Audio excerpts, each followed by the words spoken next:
This is Chew-Hoong Koh with Empowering Women. Our special guest today is Dr. Suzanne Koven. Thank you for joining us. My pleasure. Since this is a show about empowering women, I would like to get your thoughts. What does empowering women mean to you? You know, the way I think of it, and this is, I guess, a little idiosyncratic because it doesn't obviously have anything to do with power in the usual sense, is you know those moments you have when you're either with your family or you're really into your work and you just wouldn't want to be anywhere else and in any other time than that particular moment. I feel like empowerment means that you're living your life in such a way that you have as many moments like that as possible. That sounds really great. And so can you share an instance where that becomes meaningful for you and you feel that is such an empowering moment for you? Yes, I can. You may know that medical practice, particularly primary care, is becoming more and more rushed. There is more and more pressure to see patients quickly and to kind of, get through checklists and so forth. But there are moments, and I really try hard to have them with every patient I see, where I force myself to take a deep breath and kind of step back and really, have an appreciation for the fact that I'm a person talking to this person. I may even literally sort of push my chair back and ask a kind of, it's almost like if you were taking a wide angle suddenly with the camera and somebody's come in with a sore throat, and I say, what's going on generally with you? When I say that sometimes to my colleagues, they look at me with horror and they say, oh boy, if I did that, I would never finish the day. Funny thing is that it really takes very little time to enter those moments. In fact, sometimes, whether professionally or personally, whether you're dealing with your kids or whatever, it actually takes less time to slow down than to continue on the treadmill. That's great. I think as a client, I call myself, a patient, I guess, coming to see a doctor, that is to me the most important thing. I know that you're busy, you're all that, but I like to know that during the moments we spend together that you see me more than just one person to just check off, to move on. And it's wonderful to know that there are still doctors like you who feel how important that is. I certainly don't claim to achieve that all the time, but it's certainly what I aspire to. When I first went into practice, I didn't have enough patients of my own to fill the day, so I often saw the patients of one of my senior colleagues who was very much beloved by his patients. And I would always ask them, what's so special about this guy? And they always answered pretty much the same thing, which is they said, he treats me like I'm the only one and like he has all the time in the world just for me. And that's a feeling that can be transferred to so many situations, and the more of those we can have, the more powerful it feels, I think. Well, thank you. Well, I'm glad that you're willing to take that away as something that you can use for yourself, and hope to continue to do that too with your patients. Yeah. Now, I know that you wrote a book, Chicken Soup for the Soul, and I love the title, Say Hello to a Better Body. And it's weight loss and fitness for women over 50. And based on that, you had mentioned, I understand that the three main things that keep people from being able to have that healthy body. And can you talk more about those three things? I might cue you in. I think for me, I heard it was stress, diet, and exercise, correct? Yeah, I think those are really the cornerstones of a healthy lifestyle. how we're managing stress, what we're eating, and whether we're moving. I think I would also add, and these weren't explicitly in the book, though they were implicitly in it, and I'll explain that in a moment. I would also add our work, our relationships. You know, if you're doing everything to a T in terms of diet and exercise, but you don't have fulfilling relationships and you don't have meaningful work, then I don't know that we would call that a healthy lifestyle. What I mean by these other elements were in the book implicitly is this, is I was often asked what surprised me about the stories that were submitted to the book, because the book is a collection of stories submitted by Chicken Soup for the Soul writers who are, you know, mostly not professional writers, plus my medical text and narrative thread holding them together.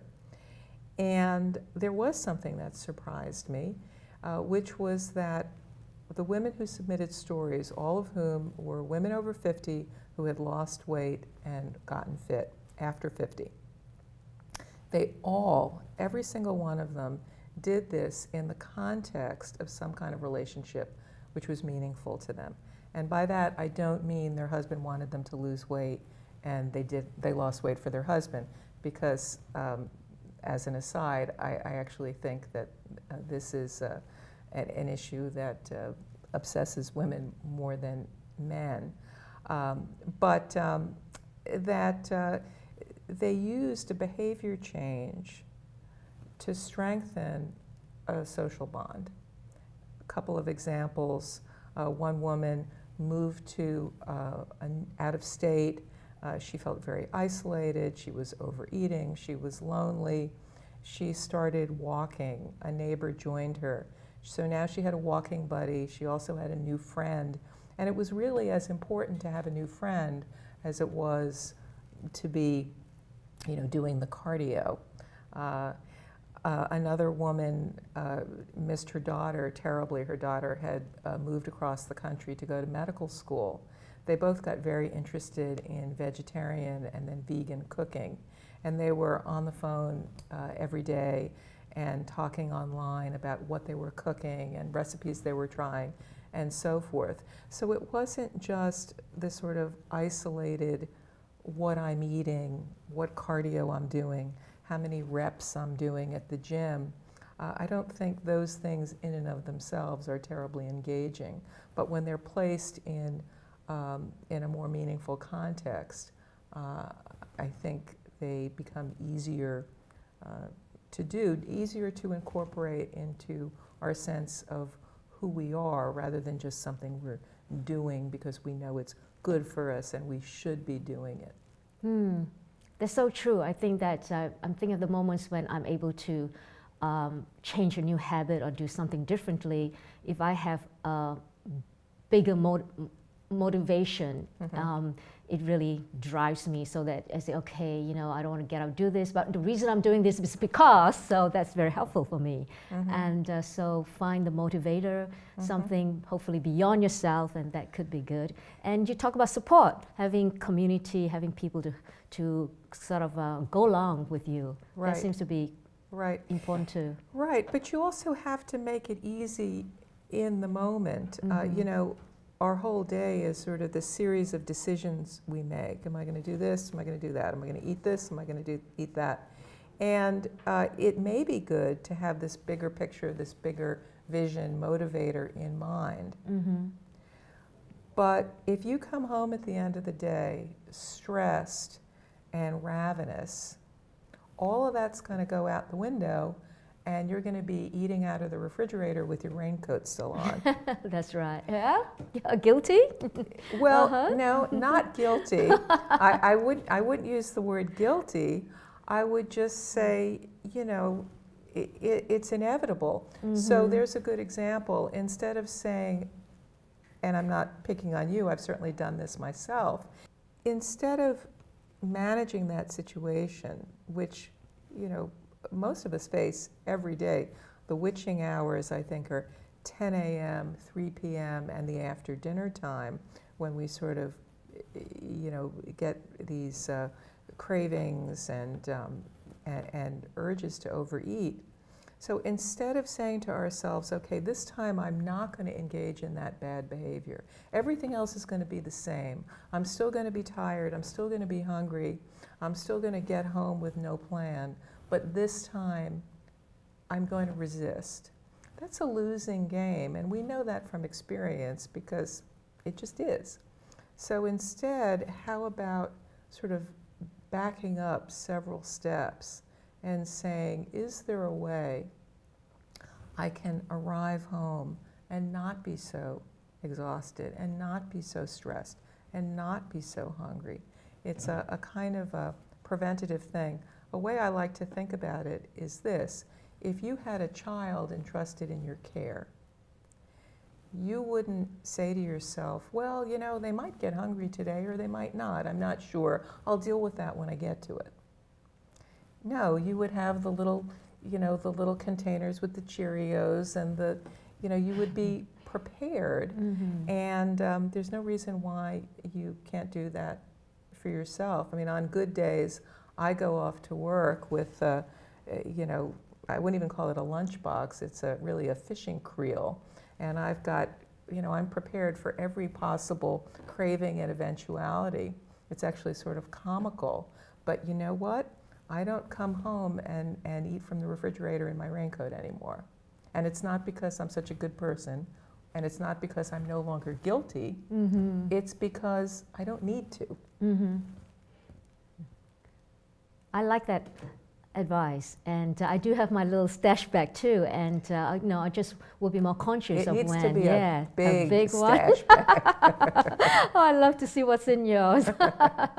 And well, what do you have in yours? You know, share three things that you have in your big bag that has been helpful to you.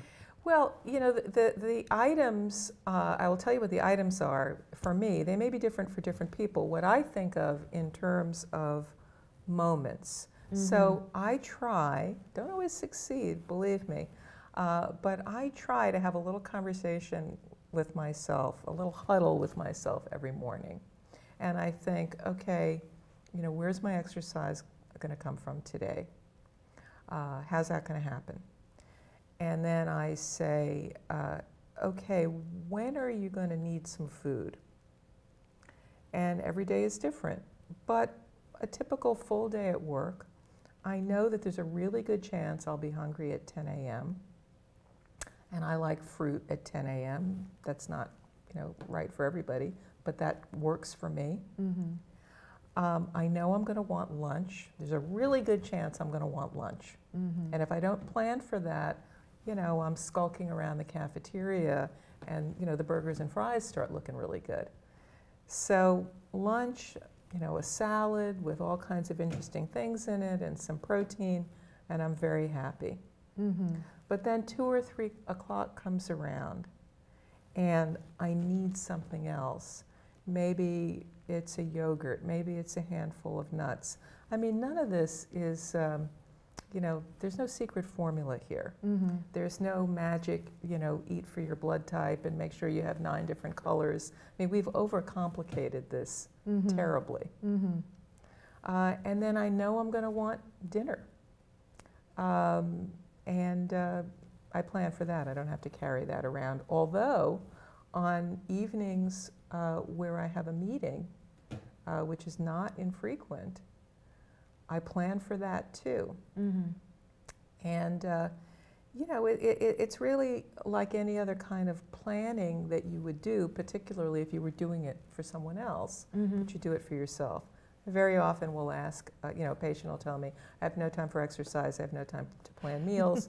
And I say, if your child or grandchild needed an hour of physical therapy every day and a special diet, would you figure out how to do it? And they say yes.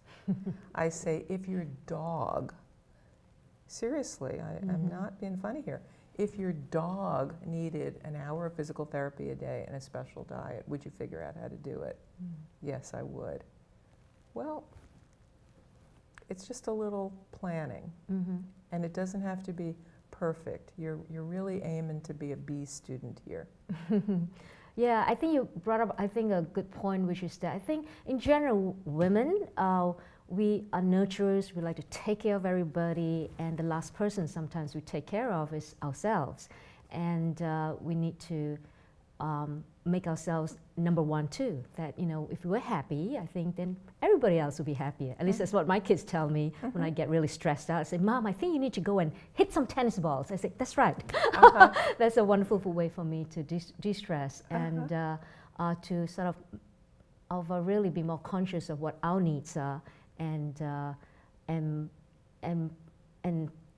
plan for it accordingly. Yeah. I agree with you, but I think it's actually even more complicated than that. I think that it's very easy to tell ourselves, well, yeah, you know, I've heard that thing about women don't take care of themselves, but, you know, I take care of myself, I treat myself, I get my hair done, and I do these nice things for myself, and I have friends and so forth. And yet, I would still submit that if you're reaching points in the day where you're binge eating, and a big percentage of us are, and we're not binging on broccoli, we're binging on starchy, salty foods as a way of managing anxiety. What that means, the visual I think about is that that balloon is getting tenser and tenser and fuller and fuller.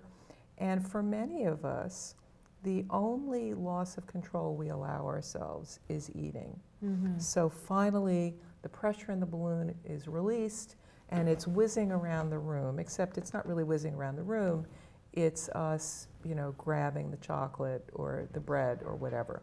This is, I think, another myth among many that we perpetuate about ourselves with regard to these issues, is we tell ourselves, I have no discipline, because if I had discipline, I'd be able to resist.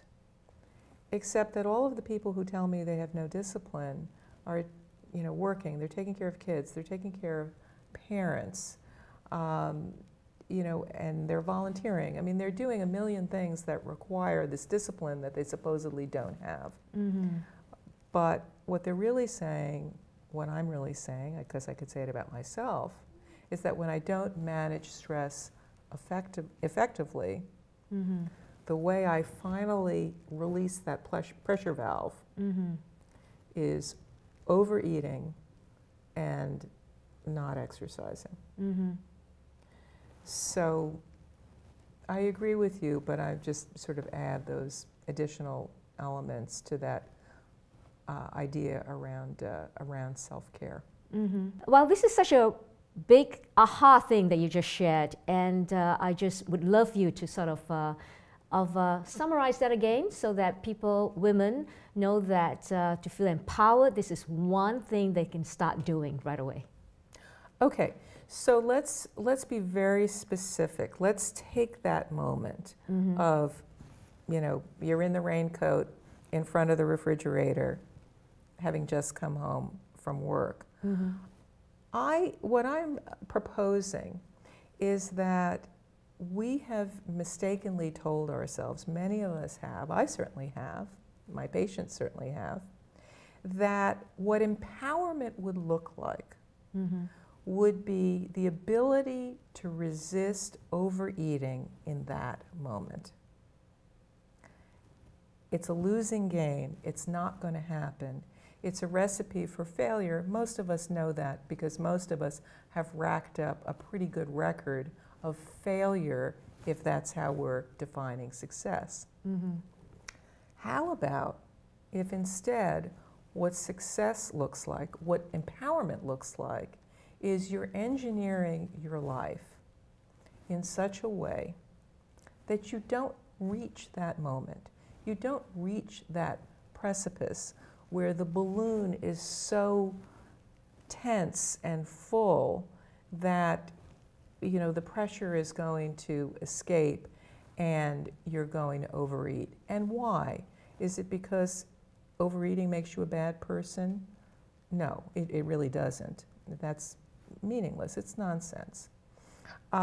Is it because if you keep doing that, you'll be overweight, and then you'll be obese, and you'll end up with diabetes and heart disease and, you know, all kinds of bad health outcomes.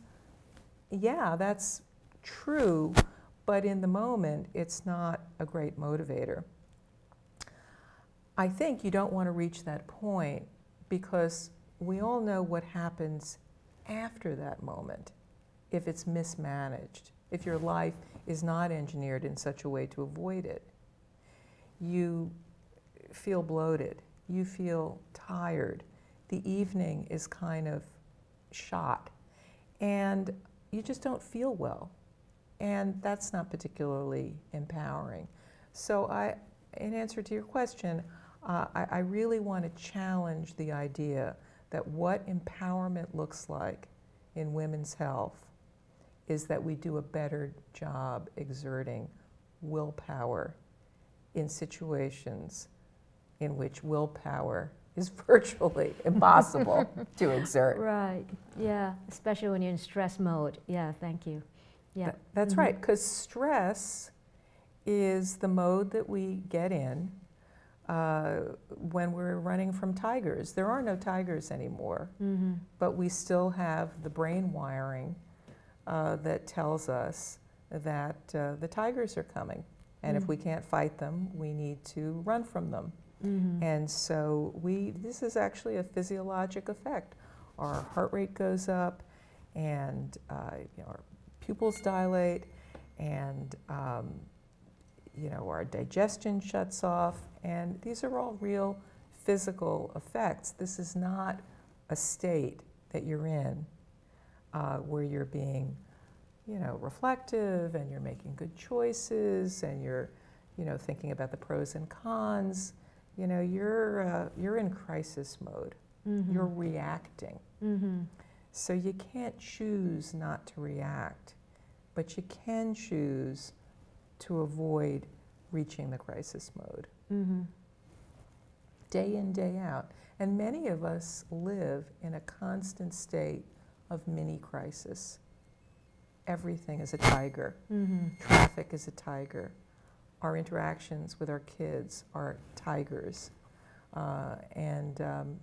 Is it any wonder that by the end of the day, many people, many of my patients, for example, are sitting in front of the TV and eating, because that's where the stress relief finally is available.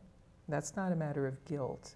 That's really, I think, a matter of, you know, self-preservation at that point. A lot to think about, and all I know is I'm getting very excited about going out to get foods of things that I really appreciate, and it's good for me, and have it handy for these moments. So that's good to have the assurance for myself.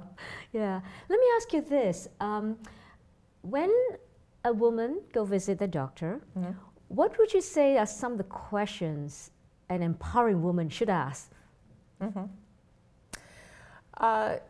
Well, I think the first thing is not even so much asking, but feeling comfortable with your doctor. If you don't feel comfortable enough to ask about the health questions that are most meaningful to you, you may have the wrong doctor. And I actually appreciate it when a patient says to me, look, you know, I need to talk about this thing, and it's really important to me that you hear me out about this. And I've had patients do that, and it's actually very moving to me when they do that. Beyond that, there's a reality that I think we need to recognize, which is that doctors know many things, and they're great resources for many things, but there are areas in which we have less training, and there are approaches which we are less inclined to take. For example, doctors notoriously receive very poor training regarding nutrition, exercise, and stress management, which are all the things we're talking about. Doctors are very oriented toward prescribing medication. So, for example, a question I always enjoy being asked, one I tend to bring up myself because I personally don't like to take medicine, is if you're being prescribed a medication for reflux, otherwise known as heartburn, or high cholesterol, or high blood pressure, it is a very legitimate question to ask. Is it possible for me to address this issue, depression, anxiety, or others? Is it possible for me to address this issue without taking a medication? Now, it may not be, but it's worth a conversation. And I would say if your doctor is not willing to entertain that conversation with you at all, then you may have the wrong doctor. So for women who are ready to have a healthy lifestyle, so what would you suggest that they do to get themselves empowered and going? Well, I think the first thing I would do is abandon this notion of an artificial timetable, that there's a particular time you're going to start and you're going to do it for so many weeks and so forth. You know, I like to say, begin now and never. You know, no artificial deadlines and timetables. We've all done that for years. It hasn't gotten us anywhere, certainly never got me anywhere. And then there are three things that I would consider a good starting point. One is to stop the chatter in your brain that says, I was bad, I cheated, I'm guilty, you know, I'm lazy, I'm undisciplined.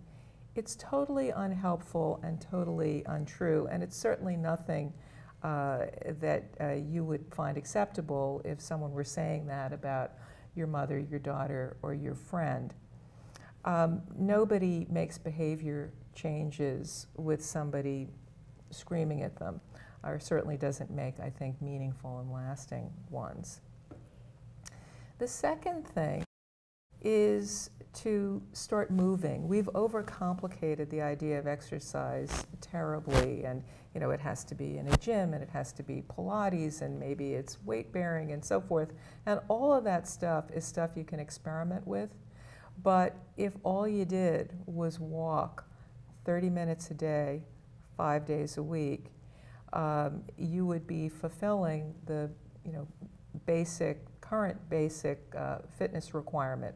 For weight loss, we're really talking about an hour a day, which sounds very overwhelming, but it doesn't have to be a consecutive 60 minutes. And we're still just talking about walking. It never has to be more complicated than that, just walking. So I could even, I'm sorry, as you're saying that, I say, well, I'm sitting here, and if I've not been sitting a long time on a computer, I could even just moving just a little bit, you know, it's better to get the body going. And cool. You know, I'm not somebody who's really keen on gadgets, but it's kind of fun to experiment with pedometers. The goal is 10,000 steps a day, which is equivalent to an hour or more of walking, and see how it goes. I very often ask people, you know, patients of mine, are you active? And they say, oh, well, of course I am. I look after a 2-year-old. But if they wore a pedometer, they would find that they're really not as active as they could be. Just kind of a fun thing to play with. And, you know, if you like numbers and if you get sort of competitive with yourself, you start looking for excuses to move more. It really doesn't have to be more complicated than that. And then the third thing is to consider the amount of prepared, processed, and takeout food you're eating. Americans eat 600 calories more now than we did 40 years ago. And that's where a lot of this extra weight is coming from. And so, you know, there's nothing wrong with eating out or eating prepared food, and food is fun and it's enjoyable, and you know, you don't want to be too Spartan about this. But are you wasting your treats on lunch, for example? It's not necessary. I have a nutritionist friend who likes to say everybody needs their holidays, but Wednesday at noon is not a holiday. And you know, you find through, as you sort of sort through your week, that there are moments where, if given a choice between something salty, fatty, sugary, or something more healthy, we actually would prefer the healthy option if only we had thought of it in advance. It's, again, allowing ourselves to get to the point where we're tired, we're stressed, we're hungry. It's too late to make a good decision, and it's too late to pull back from the precipice. And I think what empowerment looks like, to answer your question, is not to get to that precipice so constantly. It's a very stressful way to live your life, and I know the less amount of time I spend there, the better I feel, and you know, the more I enjoy my day. Thank you. Those are great tips, and I think very practical and easy to get moving. And I like what you say, you know, start now, you know, and never ends. It's a journey. And thank you for joining us. It's my pleasure. Yeah, Thanks. and to all of you, thank you for tuning in to Empowering Women. For more information, please visit us at empoweringwomentv.com.